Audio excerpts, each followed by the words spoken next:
IIM Joker হোস্টেলে ধর্ষণের অভিযোগ ওঠার পর ক্যাম্পাসের বাইরে বিক্ষোভ দেখালো কংগ্রেসের প্রতিনিধিরা। ভেতরে ঢুকতে গেলে নিরাপত্তারক্ষীরা বাধা দেন, বচসা বেঁধে যায়।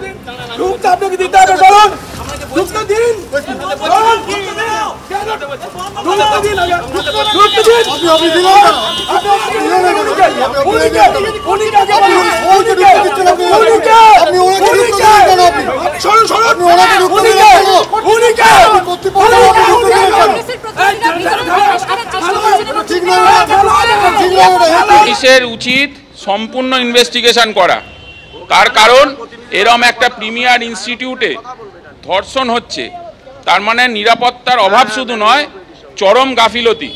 এবং কারা কারা এর পেছনে রয়েছে, এই গাফিলতির পেছনে কারা কারা রয়েছে তার কারণ আমি শুরুতেই বলছি, আমরা যখন রাস্তা দিয়ে যাই তখন গর্ববোধ হয়, এখন যখন রাস্তা দিয়ে এলাম শুনলাম ধর্ষণ হয়েছে, আমরা দেখতে এলাম কি অবস্থা। আজকে কর্তৃপক্ষ দেখা করছে না আমাদের সাথে, গেট ধরে আটকে রেখে দিয়েছে এখানে। আমরা তো এখানে জোর জবস্তি করে ঢুকতে আসিনি, আমরা তাদের সাথে কথা বলতে এসেছি। সেই কথা বলার অধিকারটুকু এরা দিচ্ছেন না, তার কারণ ওরা এখান থেকেই বোঝা যায় যে গাফিলতিতে ভর্তি। খুব পরিষ্কার, ডাল মে কুচ কালা নেই ডালই পুরা কালা হয়।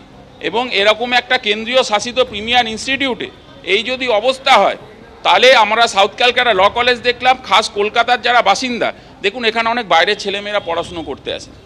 আজকে নিরাপত্তার অভাব কি হচ্ছে না? দেখুন, এর মধ্যেই জোকা আইআইএম কর্তৃপক্ষের বয়ান সামনে এসেছে। যেহেতু তদন্ত চলছে, তারা এখন মুখ খুলতে রাজি নয়। কিন্তু এর মধ্যে আপনাদের জানিয়ে রাখি, যেখানে বারবার প্রশ্নের মুখে নারী নিরাপত্তার প্রশ্ন, এইখানে এই ঘটনার ক্ষেত্রে যে প্রশ্ন সামনে আসছে, ভিজিটার্স বুকে এন্ট্রি ছাড়াই কিভাবে বয়েজ হস্টেলে নিয়ে যাওয়া হলো তরুণীকে? ভিজিটার্স বুকে এন্ট্রি না করে হস্টেলে ঢোকার বিষয়টি কি নিরাপত্তারক্ষীরা জানতেন? হস্টেলে বহিরাগত নিরাপত্তারক্ষীরা যদি জানেনি, তাহলে আটকালেন না কেন? কোথায় ছিলেন হস্টেল এবং ক্যাম্পাসের নিরাপত্তারক্ষীরা? আর আপনারা জানেন, সকাল থেকেই কংগ্রেসের যারা কর্মী সমর্থক নেতারা, তারা বিক্ষোভ দেখাতে থাকেন একেবারে ক্যাম্পাসের বাইরে।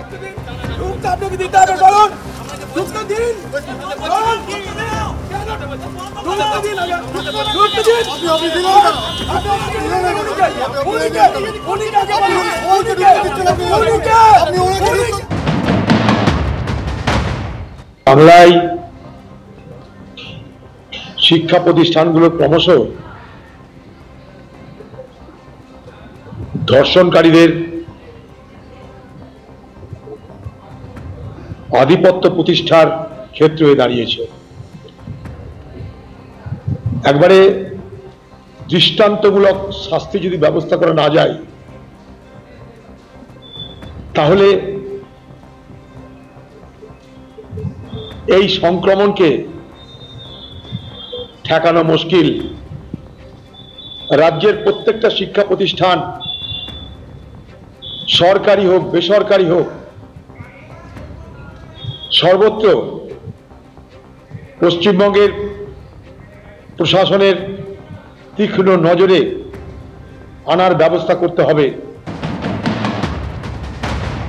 কংগ্রেসের সুবিধাটা হচ্ছে, তারা দীর্ঘদিন কেন্দ্রে নেই আর দীর্ঘদিন রাজ্যেও নেই, ফলে কোনো কাজ করা বা সামাজিক কোনো কিছুর সমস্যা তৈরি হলে সেটার তাদের শুধু বাস্তব জ্ঞানহীন কিছু কথা বলা ছাড়া বেসিক দায় দায়িত্ব তাদের নেই।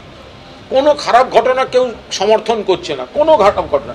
কংগ্রেস যখন কেন্দ্রে সরকারে ছিল, 14 সাল পর্যন্ত 14 সালেও একের পর এক গুরুতর কেলেঙ্কারির অভিযোগ উঠেছিল। কে দেখবে? মূলত তো কেলেঙ্কারির অভিযোগে চলে যেতে হয়েছিল মনমোহন সিং সরকার।